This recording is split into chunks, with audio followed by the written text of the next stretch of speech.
Now moving on further to the next characteristics of particles of matter, that is, particles of matter attract each other. Activity 5, which suggests we need to play a game in the ground by making 4 groups of human chain. First group should hold each other from back and lock arms behind. Second group should hold hands to form a human chain when you play the game of goal spot, that is, holding the fingers together. Third group should form a chain by touching each other with only fingertips. Now ask the fourth group of students to run around and try to break the 3 human chains one by one into small groups. What would be your conclusion? You might have observed that the third group was easy to break because the force of attraction between them was less. Next was the second group you were able to break. But in the case of first group, you might have observed that the force of attraction between them is more. So maximum force is required to break this group. This suggests that it's the same case of matter, that is, particles of matter attract each other. So we'll just take this activity one more time, which suggests that you need to make 4 groups of human chain. First group should hold each other from back and lock arms behind. Second group should hold hands to form a human chain when you play the game of goal spot by catching the hands together. Third group should form a chain by touching each other with only fingertips. Now ask the fourth group of students to run around and try to break the 3 human chains one by one into small groups. What would be your conclusion? You might have observed that the third group was easy to break because the force of attraction between them was less. Next was the second group you were able to break. But in case of the first group, you might have observed that the force of attraction between them is more. So maximum force is required to break that group. This suggests that it is the same case of matter. Particles of matter attract each other. Next activity related to the same characteristic is take an iron nail, a piece of chalk, and a rubber band. Try breaking them by hammering, cutting, or stretching. What would be your conclusion? We observe that the piece of chalk can be broken into 2 pieces by applying little force on it.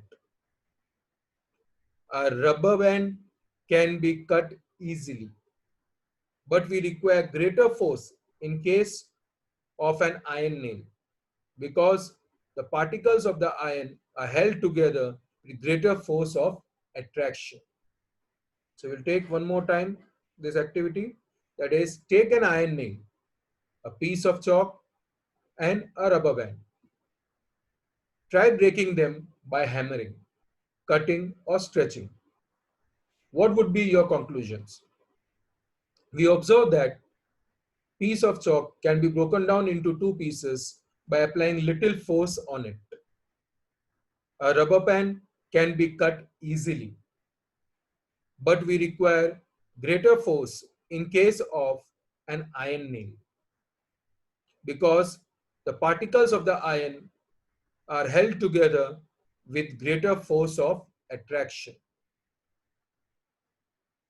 Now moving on to the next activity for the same characteristic, that is open a water tap. Try to break the stream of water with your fingers. What was your observation? The stream of water cannot be broken with fingers because the force of attraction between the particles of the water. I repeat, try this activity at your home. Open a water tap. Try to break the stream of water with your fingers.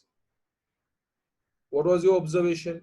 The stream of the water cannot be broken with fingers because the force of attraction between the particles of water. Moving on further.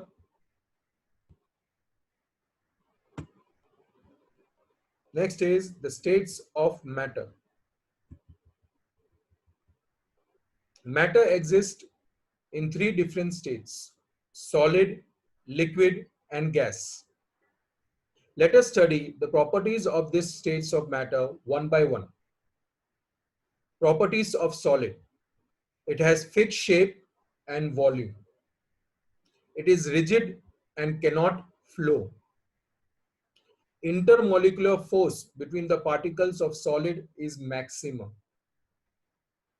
Intermolecular space between the particles of solid is least. It is less compressible. One more time, we will see the properties of solid.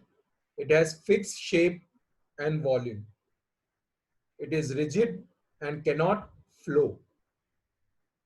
Intermolecular force between the particles of solid is maximum. Intermolecular space between the particles of solid is least. It is less compressible. Now moving to the next state of matter, that is liquid.